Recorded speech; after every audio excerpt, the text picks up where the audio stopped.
పగలు తప్పితే రాత్రి ఉందండి మనకి, పగలే కదా జీవితం అంతా. ఇప్పుడు పబ్బులు క్లబ్బులు అన్నీ వచ్చాక రాత్రి జీవితం కూడా మొదలైంది. లేకపోతే ఇదివరకు పగలే జీవితం అండి.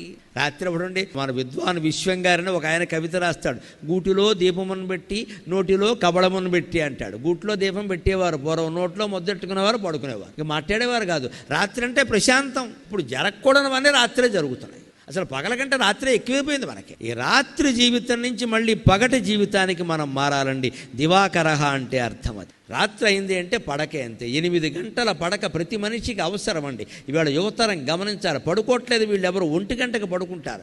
అలాగనే 8 గంటలు పడుకుని 9ంటికి లేస్తారు. 2 దరిద్రపు లక్షణాలే. 10ంటికి పడుకోవాలి, 5ంటికి లేవాలి. పోనీ 11 అయింది 6ంటికి లే, అదేమిటి 1 గంటకు పడుకోవడం ఏంటి? పోనీ పని ఏదన్నా అత్యవసరం ఉంటే వేరండి. ఒట్టి ఫోన్లు చూసుకుంటూ మెసేజ్లు పంపుకుంటూ కూర్చోవడం ఏం కర్మ మాది? Early to bed and early to rise అని ఇంగ్లీష్ వాళ్ళు కూడా చెప్పారు ఆ విషయాన్ని.